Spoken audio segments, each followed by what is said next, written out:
A very warm welcome to this edition of Hong Kong Direct, where we're going to be catching up with one of the star talents of Hong Kong racing, while we'll also be catching you up with what's happened on the track here over the last week. But specifically, this is what's coming up on Hong Kong Direct today. We've got a special interview with Chad Schofield, who's fast approaching his 200th winner. He started on Sunday, winning on Fantastic Treasure. But the day belonged to Butterfield last Sunday, taking out the Group 3 Queen Mother Memorial Cup.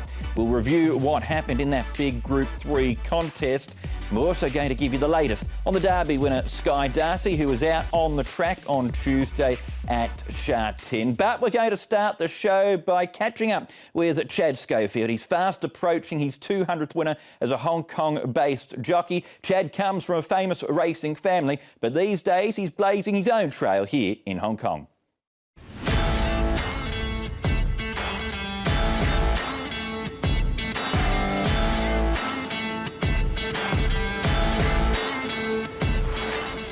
Chad, let's go back to the beginning. I think going through your family as far as your great-grandfather, he was a jockey, so was there anything else you were going to do in life?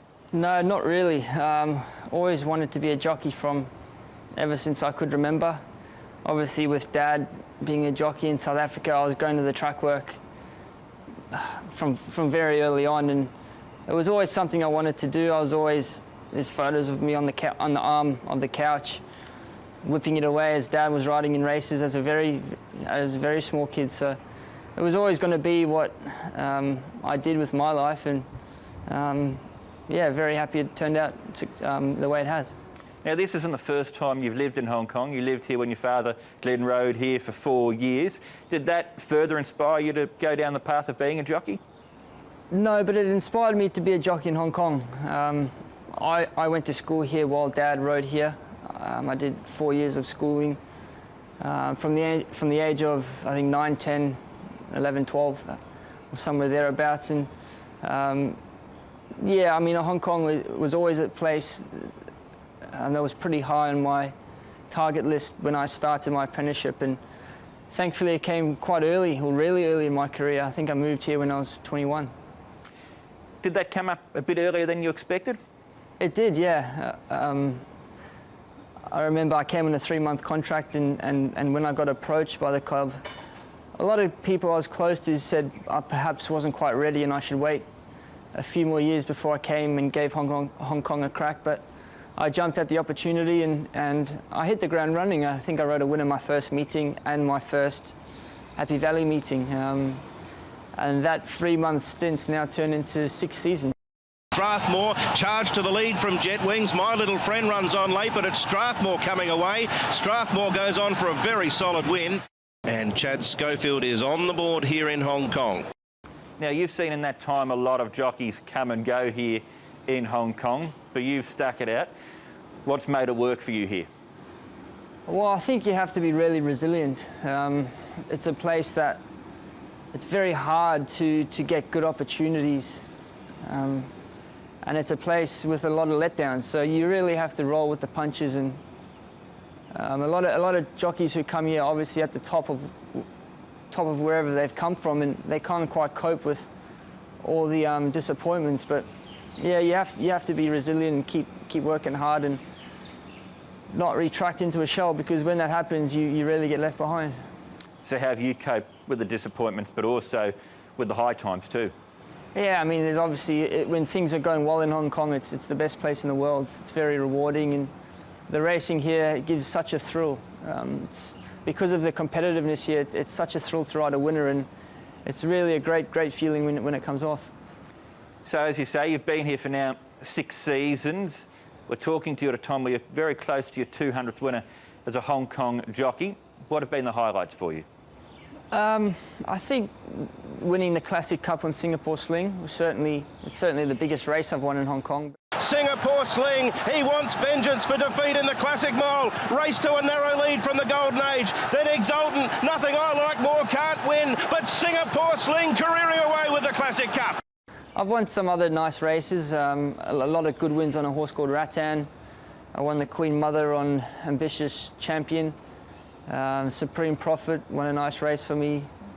A horse called NASA was a big thrill. NASA's charging home late. Time Warp in front. NASA with a massive launch. NASA right over the top of Time Warp to win the ladies' purse. He was a horse I was really excited about, but unfortunately we never saw the best of him. But yeah, there's been a lot of highlights, and hopefully it's only just the beginning. When you ride here in Hong Kong on a regular basis, you're up against Joe Moreira and Zach Purton, who everyone talks about when they talk about the jockeys here, but you've also got the likes of Ryan Moore coming in for short-term stints. Has that helped you to develop as a jockey over the last 5-6 years here?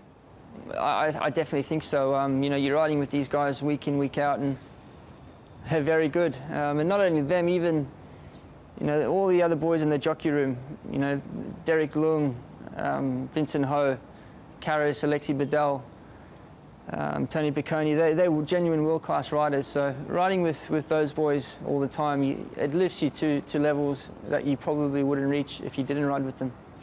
Where do you think you've improved most as a jockey in your time here? I think tactically, Hong Kong racing is very tactical, and you have to be really sharp. It's a game of inches with the way the horses are handicapped here, so one little mistake can be detrimental. So everything has to be as close to perfect as possible. So yeah, you need to really nail your strategy and give the horse the best chance you can. Outside of racing, your personal life has changed as well too. You came here as an eligible bachelor, but these days you're a married man to the lovely Hannah. Just tell us, what's life been like for you in Hong Kong from setting foot here as a 21-year-old to you now as a 27-year-old? It was pretty lonely when I was here by myself. I was obviously only 21, and I was very lonely, and I did struggle. So when Hannah did move here, it was a game changer for me. I was really comfortable and happy, and started to call Hong Kong home from that point in. And yeah, we're now both very settled, and life's good. Is Hong Kong home for the long term? Yeah, I'm hoping so. Obviously, I'd like to be doing better than I am. I'd like to be, you know, a lot further up that premiership, but we've got to keep working hard, and hopefully more opportunities can come my way, and I can climb that ladder. So just on that, because you came into this season on the back of your best ever season last season with 43 wins, has this season been tougher? Yeah, it has. I've had a few injuries and some suspensions which sort of held me back a bit, but in terms of number of winners, it has been my quietest season to date in Hong Kong, which is disappointing because you always want to improve on the previous season, but there's still a couple of months left, so hopefully we can finish strong and get the tally up. And overall, when you look at your body of work then to get towards 200 winners, does that give you a feeling of satisfaction? Do you think you've got what it takes here now that you've been here for a while to set foot higher up the jockeys' ranks here? Yeah, I really do. I definitely believe in my ability, and I think I can if given the right opportunities. But yeah, to ride 200 winners, it's really satisfying because I know how hard it is to ride winners here. So I can remember reaching 100 winners not that long ago. So to nearly hit 200, it's a good feeling. Let's talk about something that happened fairly recently. Fantastic Treasure, 4 from 4 here on Sunday. How good's he? Yeah, well, he just keeps raising the bar. He just keeps winning, and winning in style too. We don't really know what the ceiling is yet because he hasn't been tested, truthfully.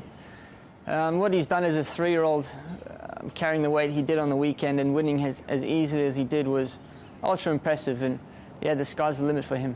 He's trained by David Hayes, who was your old boss in Australia.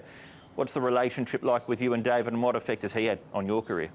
Oh, he's been huge for my career. He's probably the reason I got the call up to come to Hong Kong in the first place. I was an apprentice in Sydney when David approached me and asked me to come and pretty much be his stable rider as a 17-year-old. So that's when I moved to Melbourne to ride for him, and I was still an apprentice, so I lived with him and his family in his home, and yeah, he treated me like a son since then, and we get on very well now. So you've got a horse like Fantastic Treasure that you're on, you've got the partnership with David Hayes, you're injury-free as we speak. Are you feeling optimistic then for the remainder of this season and heading into the next season? I am. You know, David's stable's really starting to hit the straps now. All the young horses are coming through. hopefully I can be a part of it, and obviously into next season even better. Well, Chad, 200 wins hasn't happened just yet, but it's very close. It's a terrific achievement. Well done, and all the best for what lies ahead here in Hong Kong for you. Thank you, Ed. Thanks to Chad Schofield for taking the time to talk to me earlier this week. Chad, of course, is the son of Glenn Schofield, who rode successfully here in the early 2000s. Chad's no stranger to big race success in Australia, winning the Cox Plate on Seamus Award. He enters the meeting on 198 wins in Hong Kong, Saturday's meeting that is, and he's ridden between 31 and 43 winners in each of the 5 full seasons that Chad has been here for. So we're going to look ahead to the weekend on the other side of the break, but before that we'll also be bringing you up to speed with what's happened in this week of racing in Hong Kong. Don't go anywhere, you're watching Hong Kong Direct.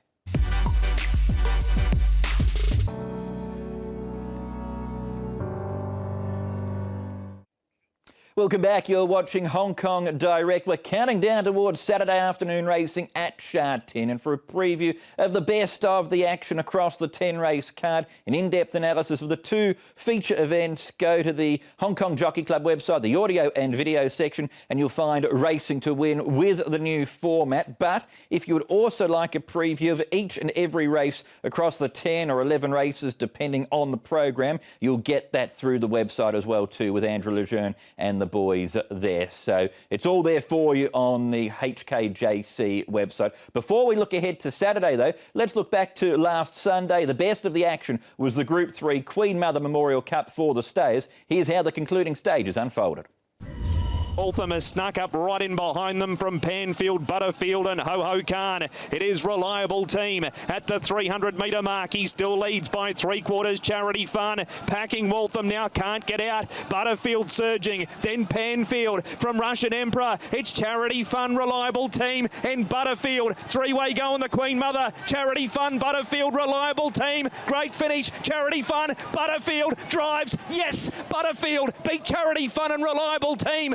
Terrific 3-way finish. I do think it's a chance because only 4 horses got a good chance in this race. What I think is number 2, 4, number 10, and number 6 as well. Yeah. What were your thoughts watching the race? I asked Matthew to jump, put him on the fence, just like the 2 races before. Set roll him. He's still on the fence. He's still pull a little bit, but you can hold him. You got to cover, and he can finish. And coming here today, did you think that the 2,400 metres would suit him, this distance? According to his overseas record, he should be okay. Yeah, should be handled. And runner-up, Charity Fun, this has been his first season here in Hong Kong. What did you think of his performance He's today? done a great job. He's healthy, he's happy. Only the last 100 metres, last 50, 80 metres, I think the jockey's ring a little bit too loose. If he can tune on his mouth, maybe very, very competitive. Now it's very competitive. Maybe he can win, or maybe, I don't know. So a 1-2 in the race here. In 3 weeks' time, we've got the Group 1 over this distance. Will both of your horses head there? I need to talk to the owner. For sure, Butterfield, yes. And also, Charity Fun's owner want to run on that race. But I need to see how they pull up, and to see who's the jockey. Because Matthew just told me he ride Francis Lewis' horse. Maybe you have to ride a Francis Lewis horse. Yeah.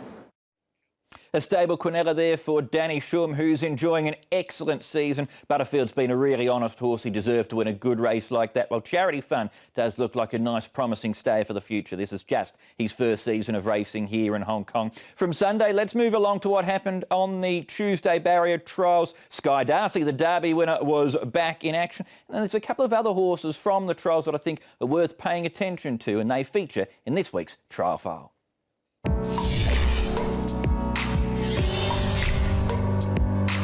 1,000 metres, Sky Darci in barrier number 5. They're ready, they're off and racing, and they came away in a good line from the 1,000 metre dispatch point. Hinch and Love was one of the first away with California Deep Shot, and Royal Pride right there, as to his winner method over on the outside rail. Then came behind those runners as someone lost a plate there, Not Usual Talent, Sky Darci, and the last of them is Pinghai Bravo.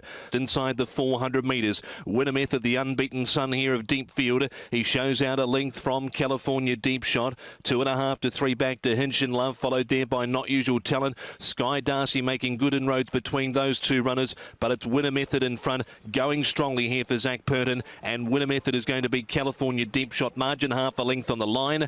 Sky Darci, I think, just third from Hinchin Love. He was fine. We just went out to give him a piece of exercise among horses. He jumped brilliantly as usual, relaxed nicely, and he came through to the field like traveling on the bridle. So we actually went out there just to get him to do some exercise, not to really test him, and he's done it very well. Has he felt coming out of the Derby? Has Casper given him a bit of break and a bit of time since that run? Apparently he did, and I think that's what he deserves anyway, because the horse has done an amazing job throughout of the season. He won multiple races, including the Derby, and Casper giving him a break, I think that was a well-deserved thing for the horse. 1,000 metres. Off now and trialling. A little bit awkward from the start was the multiplier. I think he got involved in a skirmish with the Golden Scenery. Got the shuffle up and went back to last. First away was Joyful Fortune. He leads out over Perfect Glory. Diamond Diesel third and Viva Hunter fourth, followed by Naboo Attack and Super Dobbin. 2:20 left to go. Joyful Fortune in front, leading a length or so on Perfect Glory. Naboo Attack's under a hold behind them from Super Dobbin, and then came Viva Hunter, but it's Joyful Fortune for Matthew Poona. Goes on to win it nicely. Second, Naboo Attack. He trialled well, and then came Perfect Glory, Super Dobbin. Viva Hunter came next, the Golden Scenery, the Multiplier, Diamond Diesel, and Perfect Mary Noel was tailed off last. It appears that the next assignment for the Derby winner Sky Darci will be the Group 3 Lion Rock Trophy at the end of May. Out of that second trial, really good to see Joyful Fortune perform the way that he did, because when he's on song, he does look like a very exciting horse. And Naboo Attack might be a new horse to follow. He won 5 of his 7 starts when he raced in Queensland in Australia, and he got to the line really well in that trial. Let's look ahead, though, to what's coming up this weekend and over the next couple of meetings in Hong Kong. Saturday racing at Sha Tin coming up, a 10-race program. It's a triple head of racing at Sha Tin, a mixed meeting coming up on Wednesday night, and then the following Sunday we're back at Sha Tin as well too. One race to look forward to coming up this weekend is the Class 2 over 1,650 metres. It's the highest class race. An interesting runner is Congratulation from the Douglas Whyte stable. Yeah, look, he had some time off. He went to Chung Fa, freshened him up. He had a lovely trial 10 days ago, and he's indicated to me that he enjoys the surface. So is that why you've picked out this race for him? Oh, there's very few races for a horse with his handicap, but it was one of the reasons. He seems to have trialled well in them. He works well with me on in the mornings, so that was the main reason. And there's very few of these dirt races with that particular rating. As far as racing here is concerned, he probably had a rush preparation towards the Derby. We know these European horses take a bit of time, but is he starting to head in the right direction? He is now. He was a month to 6 weeks behind from the word go, so he was always playing catch up. And I thought his first run, he ran with a lot of promise. He ran around and amongst some decent horses, and he was still attacking the line. So he's a nice enough horse. He's got the form behind him from overseas that he's brought with him. So it's just all about him taking a little bit longer to settle in and acclimatise and just get used to the ins and outs of Hong Kong. Just looking back at the weekend, Russian Emperor, how did he pull up, Douglas? He pulled up fine. I think, you know, the race in itself, you possibly put a line through it. It was run at a very sedate gallop, 2.5 or 3 seconds slower than standard, and I thought he was vulnerable from where he was. Do you press on to the champions and Chater with him? We'll see how he pulls up. He'll have his first canter tomorrow and an easy gallop next week. Should everything be fine, we'll head in that direction. And congratulations, it's been a good night at the office for you. How do you feel the stable's going 3/4 of the way through the season, Douglas? I'm happy. We obviously had a lean spell for 6 weeks. I think everyone goes through that. Casper's been through it. But in that lean spell, I had, I think, 25 seconds. So the horses were running well. It's just a little bit of luck, and the handicapping system doesn't allow you to get your head in front. Having said that, you know, they couldn't have been more competitive through that spell. So just happy that they brought that forward and they're continuing to run well. Douglas was celebrating a double when I spoke to him on Wednesday night at Happy Valley, but it got even better with a treble thanks to McLucky. So that was Douglas's first ever treble as a trainer. It was also a significant moment as well for Jerry Chow. This brought up a treble for him too, and he's now reduced his claim from £7 to £5. He's been in terrific form, and of course Jerry is apprentice to Douglas, so the stable was having a terrific night at the Valley. That's it though for this edition of Hong Kong Direct. Thanks for watching. We're going to finish the show the way we started it, with Chad Schofield and looking back at a memorable moment for him here in Hong Kong when he won the 2018 Classic Cup on Singapore Sling. Enjoy this, and we'll see you at Sha Tin on Saturday. Nothing I Like More was slowest out actually. Nothing I Like More. He's back last early. The Golden Age came out running. Singapore Sling stepped beautifully. More Than Lucky, Grand Chancellor, and Riven pressing forward wider out. Then Beauty Miles from Ratton. Goldfield, Exultant's back fourth last from Dr. Jeff. Nothing I Like More's found the rail. He's second last inside of Rivet. 8 lengths top to bottom, and the Golden Age takes the front position as most expected. Riven's 3 deep, but he's working to second on the outside of Grand Chancellor, who'll ease back and let him find that spot. Singapore Sling tracking lovely in fourth position down on the rail. 2 lengths further back to More Than Lucky, who's on the inside of Beauty Miles and then Exultant. 3 deep Goldfield from Ratton. Nothing I Like More, third last the favourite. On the inside of Rivet, and Dr. Jeff is last of all. The Golden Age is trotting along on the lead as they sweep down the side at the 800. The Golden Age by 2 lengths. Riven's now gone to a clear-cut second. 2 further back, Singapore Sling's had a lovely run, followed then by a Grand Chancellor, who's fourth. Beauty Miles is covering ground. More Than Lucky, Exultant's very close midfield. Nothing I Like More. Moreira's getting onto the back of Purton. He's going to have to ride for luck. He's in a little bit of dire straits here. Ratton, Goldfield, Rivet, and Dr. Jeff. The Golden Age swinged into the stretch with a length advantage over Riven. Singapore Sling, Nothing I Like More, picking up speed down near the rail with Ratton. Then Exultant further out. It's still the Golden Age. Singapore Sling, he wants vengeance for defeat in the Classic Mile. Race to a narrow lead from the Golden Age. Then Exultant, Nothing I Like More can't win, but Singapore Sling careering away with the Classic Cup. Singapore Sling